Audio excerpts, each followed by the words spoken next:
혼자 하는 일의 한계, 고립을 넘어 연결로 가는 여정. 안녕하세요, 청취자 여러분. 현대사회는 독립성과 자율성을 최고의 가치로 여기는 시대가 되었습니다. 자신만의 공간, 자신만의 일, 자신만의 시간.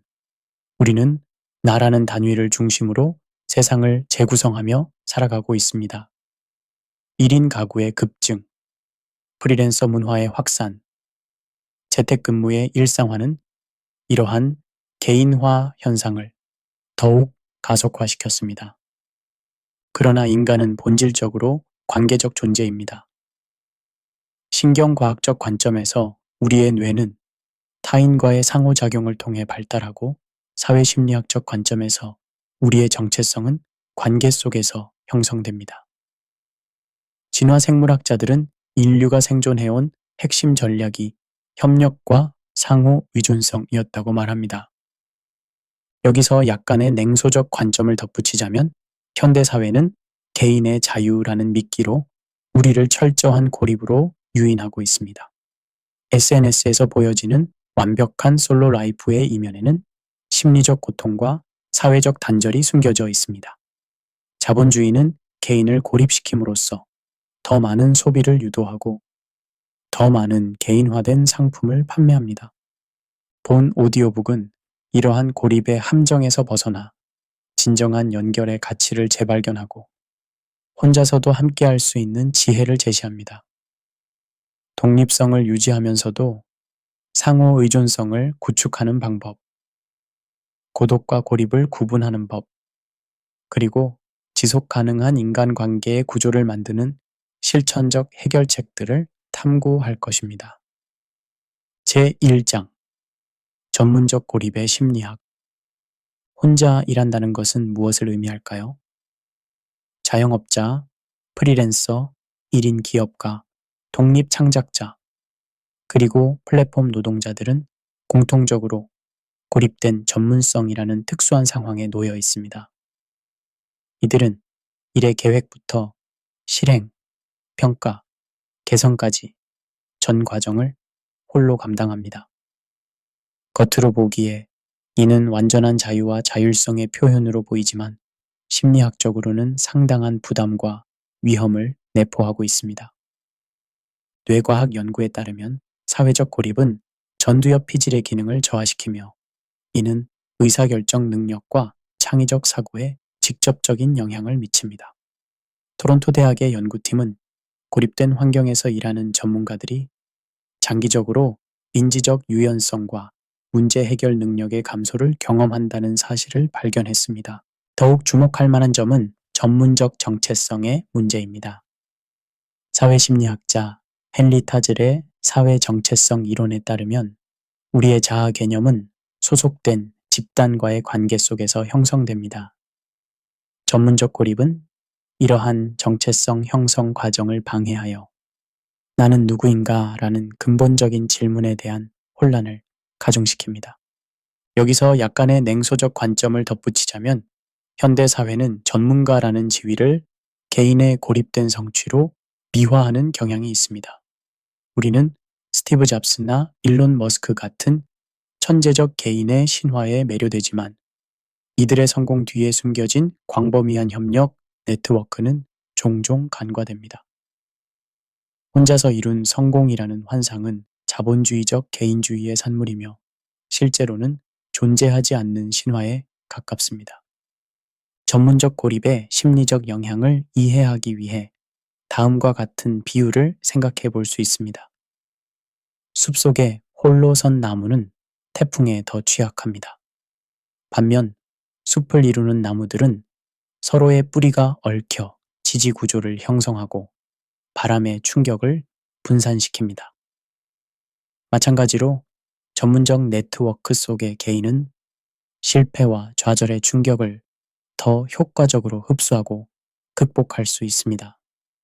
전문적 고립의 문제를 해결하기 위한 첫 단계는 이것이 단순한 감정의 문제가 아니라 구조적 문제임을 인식하는 것입니다. 외로움은 개인의 나약함이 아니라 지속 가능한 전문성을 위협하는 구조적 위험 요소입니다. 이를 인식하는 순간 우리는 감정적 대응이 아닌 전략적 접근을 시작할 수 있습니다. 제2장 고독의 과학과 생산성에 미치는 영향. 고독과 고립은 명확히 구분되어야 할 개념입니다. 고독은 자발적이고 생산적인 혼자만의 시간인 반면 고립은 비자발적이고 파괴적인 단절 상태를 의미합니다. 현대 과학은 이 두 상태가 인간의 신체와 정신에 완전히 다른 영향을 미친다는 사실을 밝혀냈습니다. 신경과학자 존 카시오포의 연구에 따르면 사회적 고립은 면역 기능 저하, 염증 반응 증가, 심혈관 질환, 위험 증가와 같은 생리적 변화를 일으킵니다. 더 놀라운 사실은 고립이 폐암보다 사망률에 더 큰 영향을 미친다는 연구 결과입니다. 고립은 감정이 아니라 생존의 위기인 것입니다. 직업적 관점에서 하버드 비즈니스 리뷰의 연구는 직장에서의 사회적 고립이 생산성을 최대 21%까지 감소시킨다는 사실을 보고했습니다. 고립된 상태에서는 창의적 사고, 문제 해결 능력, 의사결정 능력이 모두 저하됩니다. 특히 창의적 직업군에 종사하는 사람들에게 이러한 영향은 더욱 치명적일 수 있습니다. 인지신경과학 분야의 연구에 따르면 우리의 뇌는 사회적 뇌와 작업 뇌라는 두 가지 네트워크를 통해 기능합니다. 흥미롭게도 사회적 상호작용이 부족할 때 사회적 뇌는 과도하게 활성화되어 작업 뇌의 기능을 방해합니다. 이는 고립된 상태에서 집중력이 저하되는 신경학적 메커니즘을 설명합니다. 여기서 약간의 냉소적 관점을 덧붙이자면 현대 기업 문화는 몰입과 생산성을 강조하면서 동시에 직원들의 사회적 연결을 체계적으로 파괴하는 모순적 행태를 보입니다. 오픈 오피스는 물리적 근접성을 증가시키지만 의미 있는 상호작용은 오히려 감소시키고 성과 중심 문화는 협력보다 경쟁을 조장합니다. 이는 마치 자동차의 연료를 빼내면서 더 빨리 달리기를 요구하는 것과 같은 모순입니다. 고독과 생산성의 관계를 이해하기 위한 비유로 정원 가꾸기를 생각해 볼 수 있습니다. 식물이 성장하기 위해서는 때로 홀로 햇빛을 받는 시간이 필요하지만 완전히 다른 식물들과 단절된 채 자라는 식물은 생태계의 이점을 누리지 못해 영양분 부족과 병충해에 취약해집니다. 마찬가지로 창의적 작업을 위한 고독의 시간은 필요하지만 사회적 고립은 지적 영양분의 결핍을 가져옵니다. 생산성과 창의성을 최적화하기 위한 과학적 접근은 의도적 고독과 의미 있는 연결의 균형을 찾는 것입니다. 캘리포니아 대학의 연구에 따르면 하루 중 2시간의 의도적 고독 시간과 최소 30분의 의미 있는 사회적 상호작용을 가진 사람들이 가장 높은 창의적 성과를 보였습니다. 이는 완전한 고립도 끊임없는 소통도 아닌 의식적인 균형이 핵심임을 시사합니다. 제3장 지속 가능한 일의 구조, 개인을 넘어서. 지속 가능성은 환경 분야에서 시작된 개념이지만 이제는 일의 영역에서도 핵심적인 가치가 되었습니다. 지속 가능한 일이란 무엇일까요? 이는 단순히 오래 할 수 있는 일을 넘어 시간이 지남에 따라 개인과 공동체에 지속적인 가치를 창출하는 일의 구조를 의미합니다. 조직 생태학의 관점에서 지속 가능한 시스템은 다양성, 중복성, 모듈성, 그리고 연결성이라는 4가지 핵심 특성을 가집니다. 1인 기업이나 자영업에 이 원리를 적용하면 우리는 다음과 같은 통찰을 얻을 수 있습니다. 첫째, 다양성. 단일 수입원, 단일 고객층, 단일 서비스에 의존하는 비즈니스 모델은 본질적으로 취약합니다. 마치 단일 작물 농업이 병충해에 취약한 것처럼 다양성이 부족한 비즈니스는 시장 변화에 취약합니다. 둘째, 중복성.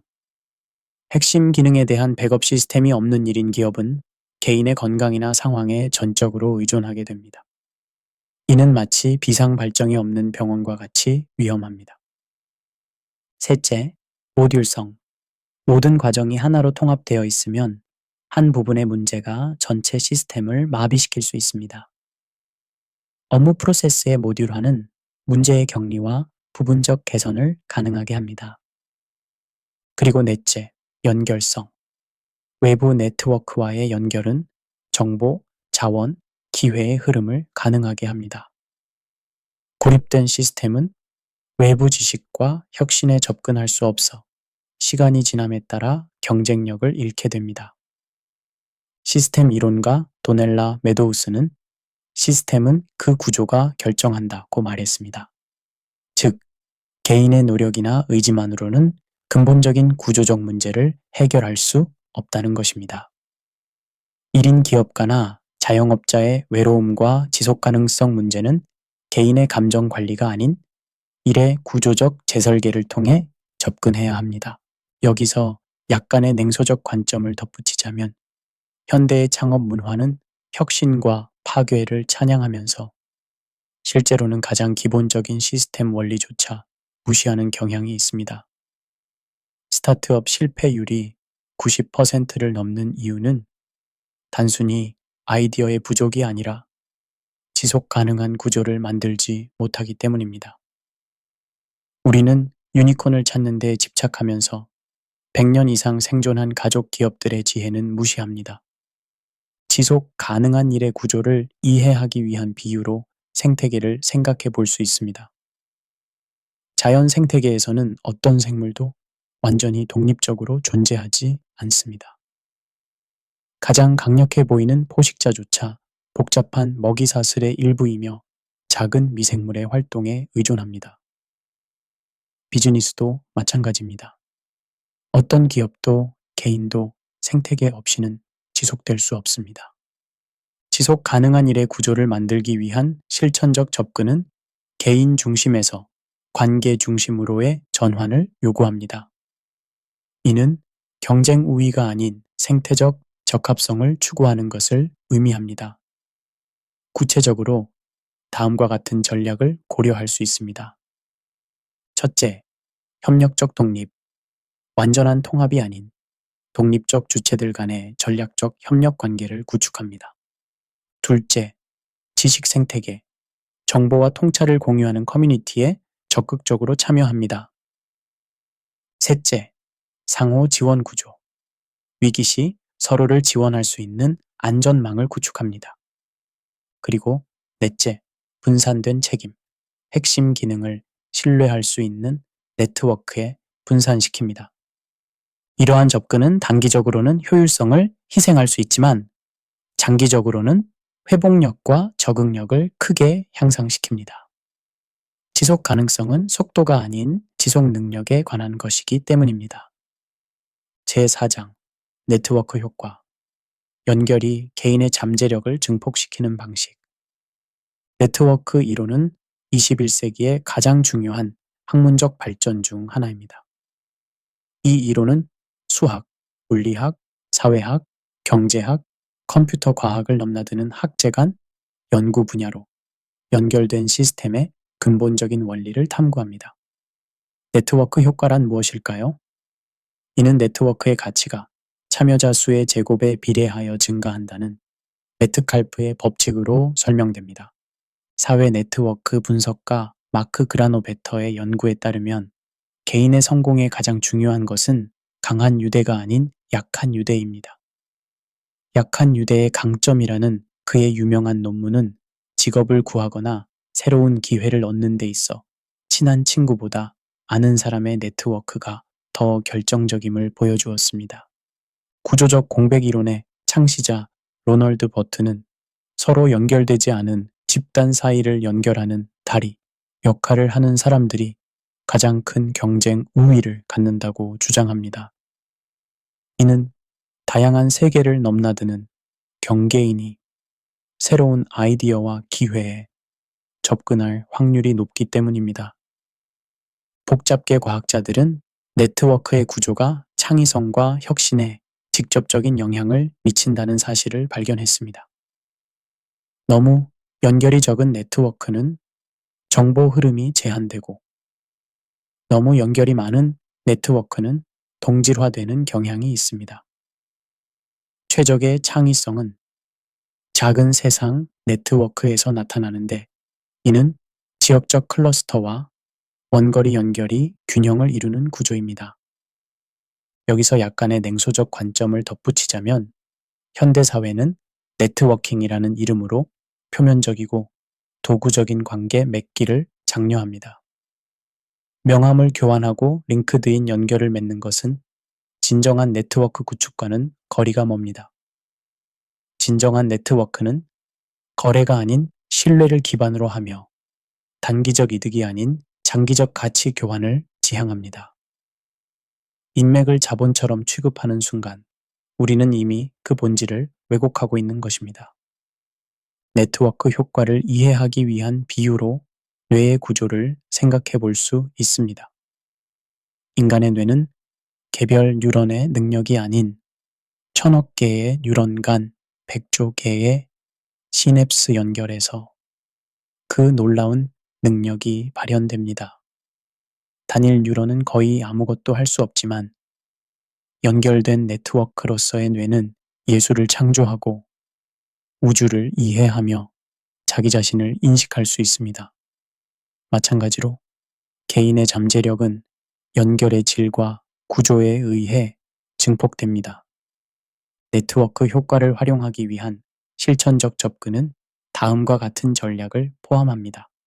첫째, 다양성 추구. 동질적 네트워크를 넘어 다양한 배경, 전문성, 관점을 가진 사람들과의 연결을 구축합니다. 둘째, 다리 역할. 서로 다른 커뮤니티 간의 연결 지점을 찾고 번역자 역할을 자처합니다. 셋째, 유대 관리. 강한 유대와 약한 유대의 균형을 유지합니다. 넷째, 호혜성 실천. 받기 전에 먼저 주는 관계 방식을 채택합니다. 그리고 다섯째, 구조적 사고. 개인의 속성이 아닌 관계의 패턴에 주목합니다. 이러한 접근은 네트워크를 단순한 도구가 아닌 정체성과 잠재력의 확장으로 바라보는 인식의 전환을 요구합니다. 우리의 가능성은 우리가 누구인가 뿐만 아니라 우리가 누구와 연결되어 있는가에 의해 결정됩니다. 제5장 연결된 세상에서의 디지털 고립. 디지털 혁명은 인류 역사상 가장 큰 역설 중 하나를 만들어냈습니다. 우리는 그 어느 때보다 연결되어 있지만 동시에 그 어느 때보다 고립되어 있습니다. 이 현상을 설명하기 위해 사회학자들은 혼자 함께라는 개념을 도입했습니다. 물리적으로는 함께 있지만 정신적으로는 각자의 디지털 세계에 고립되어 있는 상태를 의미합니다. 미디어 생태학자 마셜 맥루한의 유명한 말처럼 우리는 도구를 만들고 그 도구가 다시 우리를 만든다. 디지털 기술은 우리의 연결 방식뿐만 아니라 연결의 본질 자체를 변화시켰습니다. 신경과학 연구에 따르면 텍스트 기반 소통은 대면 소통에서 활성화되는 거울 뉴런 체계를 충분히 자극하지 못합니다. 이는 디지털 소통이 공감과 신뢰 형성에 덜 효과적인 이유를 설명합니다. 흥미롭게도 MIT 미디어랩의 연구는 원격 근무자들이 대면 상호작용이 적을수록 더 많은 이메일을 보내는 경향이 있음을 보여주었습니다. 이는 디지털 과보상 현상으로 질적 연결의 부재를 양적 소통으로 대체하려는 시도입니다. 그러나 이런 전략은 역설적으로 정보 과부하와 피로를 가중시켜 연결감을 더욱 약화시킵니다. 1인 창작자, 디지털 노마드, 원격 근무자들은 특히 이러한 디지털 고립의 위험에 노출되어 있습니다. 표면적으로는 전 세계와 연결되어 있지만 심층적인 관계는 부족한 상태입니다. 심리학자 에드워드 대시와 리처드 라이언의 자기결정 이론에 따르면 인간의 심리적 웰빙은 자율성, 유능감과 함께 관계성을 필요로 합니다.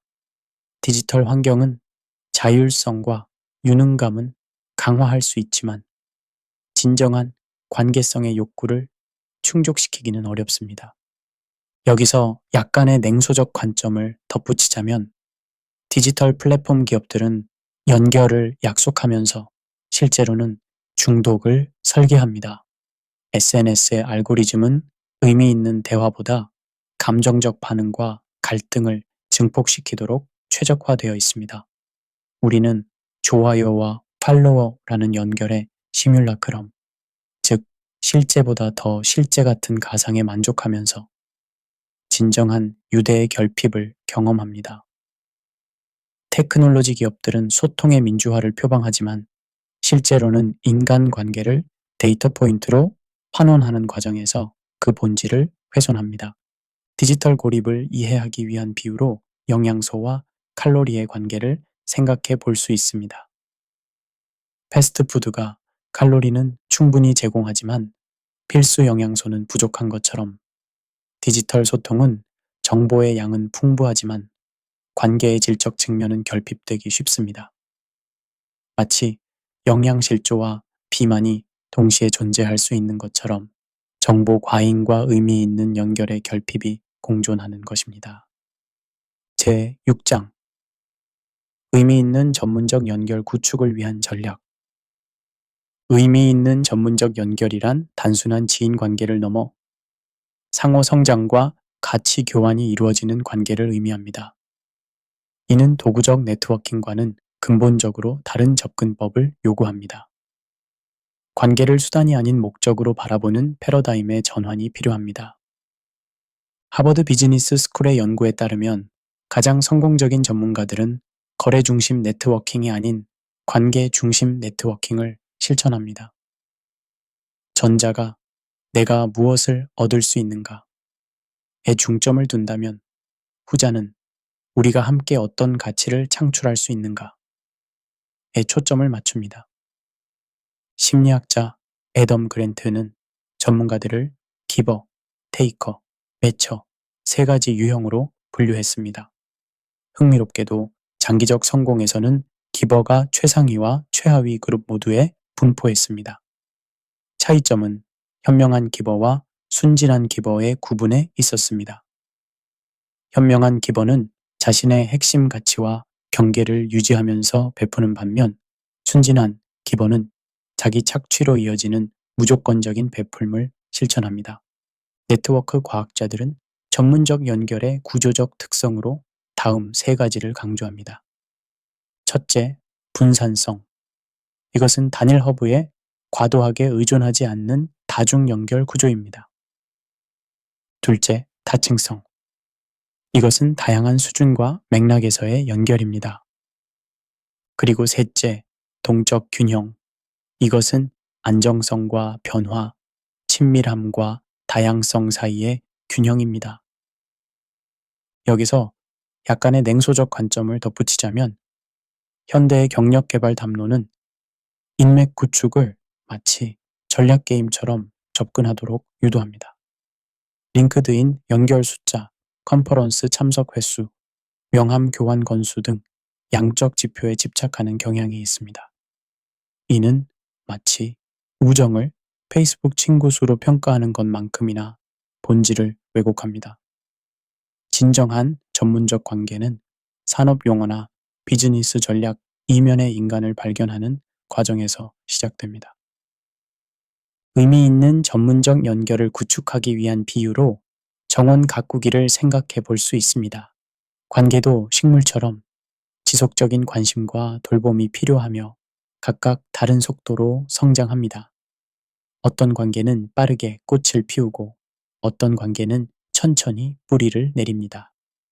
좋은 정원사가 모든 식물에 동일한 방식으로 접근하지 않듯이 현명한 네트워커도 모든 관계에 획일적 방식을 적용하지 않습니다.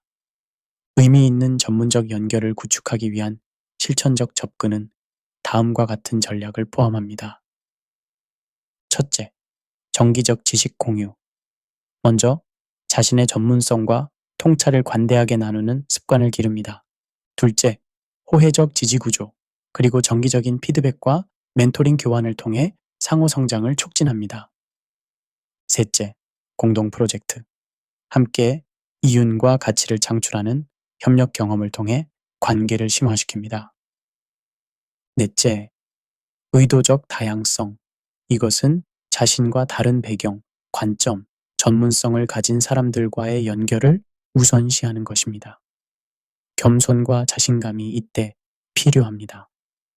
다섯째, 깊이와 넓이의 균형. 복잡하게 들리지만 소수의 깊은 관계와 다수의 넓은 관계 사이의 균형을 추구하는 것입니다. 쉽게 설명하면 그냥 아는 관계와 정말 안다고 할 수 있는 관계를 말합니다. 그리고 여섯째, 주기적 재평가. 마지막 노력은 정기적으로 자신의 네트워크를 검토하고 에너지를 소모하는 관계와 에너지를 생성하는 관계를 구분하는 것입니다. 그렇게 알곡과 쭉정이는 걸러져야 합니다.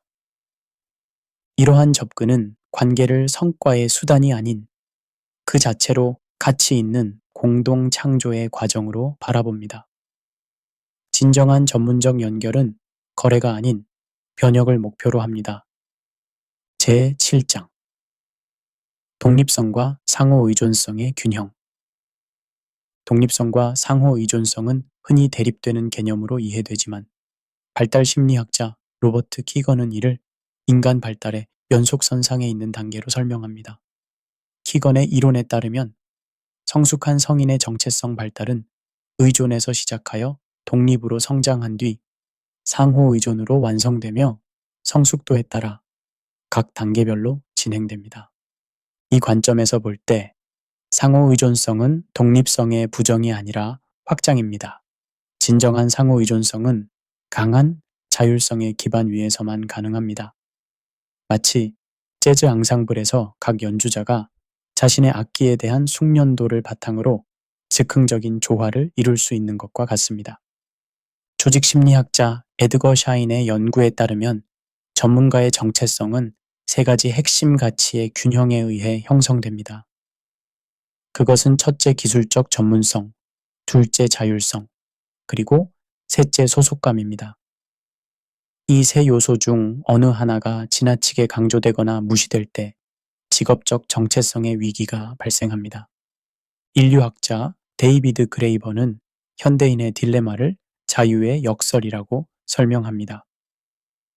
완전한 자유는 종종 의미와 목적의 상실로 이어지며 반대로 완전한 소속감은 개성과 자율성의 상실로 이어집니다.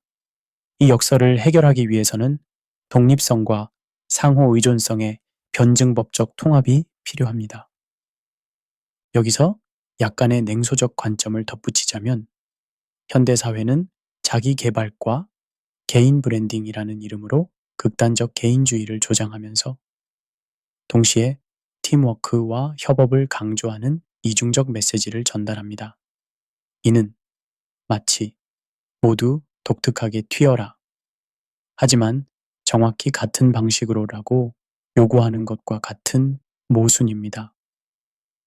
자기 개발 산업은 자립이라는 환상을 판매하면서 사실은 새로운 형태의 의존성을 창출합니다. 독립성과 상호 의존성의 균형을 이해하기 위한 비유로 생태계 내의 나무를 생각해 볼 수 있습니다. 나무는 자신의 뿌리와 줄기로 독립적으로 서 있지만 동시에 주변 환경과 끊임없이 물질과 에너지를 교환합니다. 빛, 물, 영양분을 흡수하고 산소와 그늘을 제공하며 낙엽으로 토양을 비옥하게 합니다. 나무의 건강은 독립적 구조와 상호 의존적 관계의 균형에 달려 있습니다. 독립성과 상호 의존성의 균형을 찾기 위한 실천적 접근은 다음과 같은 전략을 포함합니다. 첫째, 경계 명확화. 자신의 핵심 가치와 협상 불가능한 원칙을 명확히 합니다. 둘째, 선택적 취약성. 신뢰할 수 있는 관계에서는 완벽하지 않은 모습을 보여줄 용기를 가집니다. 셋째, 상호 보완적 파트너십. 자신의 약점을 보완해 줄 수 있는 협력 관계를 구축합니다. 넷째, 기여와 수용의 균형. 도움을 주는 것과 받는 것 사이에 건강한 균형을 유지합니다. 다섯째, 주기적 고립과 연결. 혼자만의 시간과 함께하는 시간을 의식적으로 배분합니다. 그리고 여섯째, 상호 책무성. 자신의 목표와 발전을 함께 추적하고 지지해줄 동료 관계를 구축합니다. 이러한 접근은 독립성과 상호 의존성을 대립이 아닌 보완 관계로 바라보는 인식의 전환을 요구합니다. 진정한 성숙은 혼자서도 할 수 있다에서 함께하면 더 잘 할 수 있다로의 진화를 의미합니다. 제8장 연결을 통한 지속 가능성. 장기적 관점. 지속 가능성은 현재의 필요를 충족시키면서 미래 세대의 필요를 충족시킬 능력을 손상시키지 않는 발전을 의미합니다. 이 개념을 전문적 맥락에 적용하면 지속 가능한 경력이란 현재의 성취를 이루면서 동시에 미래의 성장과 적응 능력을 보존하는 경력을 의미합니다. 시스템 이론가 피터 쌩게는 오늘날의 문제는 어제의 해결책에서 비롯된다고 지적했습니다. 이는 단기적 성과만을 추구하는 접근법이 종종 장기적 지속 가능성을 손상시킨다는 것을 의미합니다.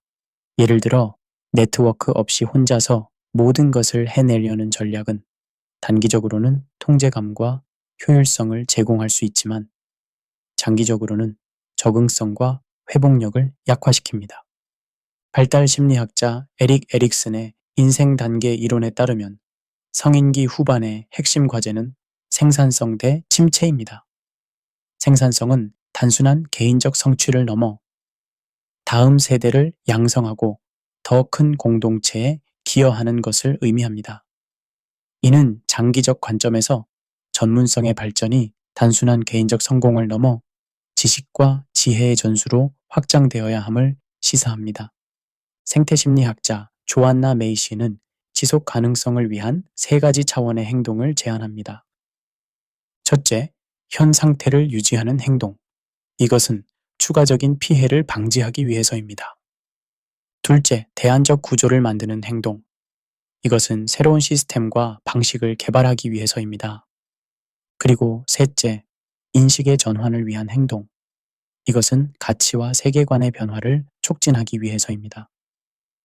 이를 전문적 맥락에 적용하면 지속 가능한 경력을 위해서는 현재의 전문성 유지, 새로운 협력, 모델 실험, 그리고 성공과 성취에 대한 근본적 인식 변화가 필요함을 알 수 있습니다. 여기서 약간의 냉소적 관점을 덧붙이자면 현대 사회는 지속 가능성이라는 단어를 유행어로 남용하면서 실제로는 근본적인 변화를 회피하는 경향이 있습니다. 기업들은 지속 가능한 성장을 약속하지만 이는 현실적으로 유한한 자원 안에서는 논리적 모순입니다. 마찬가지로 많은 경력 조언이 지속 가능한 성공을 약속하지만 실제로는 소진과 번아웃으로 이어지는 과도한 헌신을 요구하는 경우가 많습니다. 진정한 지속 가능성은 무한 성장의 신화를 버리고 순환적이고 재생적인 패러다임을 받아들이는 것에서 시작합니다. 지속 가능성을 이해하기 위한 비유로 강과 댐의 관계를 생각해 볼 수 있습니다. 댐은 단기적으로 에너지를 효율적으로 추출할 수 있지만 장기적으로는 생태계를 변형시키고 퇴적물 축적으로 기능이 저하됩니다. 반면 자연 상태의 강은 주기적인 범람과 퇴적을 통해 생태계를 재생시키고 오랜 시간 동안 지속됩니다. 마찬가지로 자연적인 연결과 교류의 흐름을 존중하는 전문적 접근은 표면적으로는 비효율적으로 보일 수 있지만 장기적으로는 더 지속 가능합니다. 연결을 통한 지속 가능성을 구축하기 위한 장기적 전략은 다음과 같은 요소를 포함합니다. 첫째, 세대 간 멘토십. 다양한 경력 단계에 있는 사람들과의 상호 학습 관계를 구축합니다. 둘째, 지식, 아카이빙. 자신의 통찰과 경험을 미래 세대가 접근할 수 있는 형태로 기록합니다. 바로 이것이 제가 이 오디오북 Book of How To를 만드는 이유입니다. 셋째, 재생적 네트워킹. 자원을 소모하는 것이 아닌 모든 참여자에게 에너지를 부여하는 관계를 우선시합니다. 넷째, 회복력 설계. 실패, 변화, 예상치 못한 사건에 적응할 수 있는 유연한 경력 구조를 개발합니다. 다섯째, 가치 정렬. 자신의 심층적 가치와 일치하는 활동과 관계에 우선순위를 둡니다. 그리고 여섯째, 순환적 성공. 선형적 성장이 아닌 확장과 통합, 활동과 성찰의 주기를 받아들입니다. 이러한 전략은 성공을 목적지가 아닌 여정으로, 개인적 성취가 아닌 집단적 번영으로 재정의합니다. 진정한 지속 가능성은 단순히 오래 지속되는 것이 아니라 시간이 지남에 따라 더 풍요로워지는 것을 의미합니다. 결론. 고립에서 연결로의 여정. 우리는 긴 여정을 통해 전문적 고립의 심리학부터 연결을 통한 지속 가능성까지 탐구했습니다. 이 여정의 핵심 통찰은 무엇일까요? 첫째, 고립은 감정이 아닌 구조적 문제입니다. 외로움을 개인적 실패로 바라보는 것은 문제를 악화시킬 뿐입니다. 대신 우리는 연결을 가능하게 하는 시스템과 습관을 의식적으로 설계해야 합니다. 둘째, 독립성과 상호 의존성은 대립되는 개념이 아닙니다. 진정한 상호 의존성은 강한 자율성의 기반 위에서 가능합니다. 이는 마치 숲에서 각 나무가 자신의 공간에서 굳건히 서 있으면서도 뿌리와 가지를 통해 서로 연결되어 있는 것과 같습니다. 셋째, 네트워크 효과는 실제합니다. 연결의 가치는 단순한 합산이 아닌 기하급수적으로 증가합니다. 특히 다양한 세계를 연결하는 다리 역할이 중요합니다. 이는 모든 연결이 동등한 가치를 갖는 것이 아니라 구조적 위치와 다양성이 중요함을 의미합니다. 넷째, 디지털 연결은 양날의 검입니다. 기술은 물리적 제약을 넘어 연결을 가능하게 하지만 동시에 깊은 유대를 방해할 수 있습니다. 의미 있는 연결을 위해서는 온라인과 오프라인의 균형, 효율성과 진정성의 균형이 필요합니다.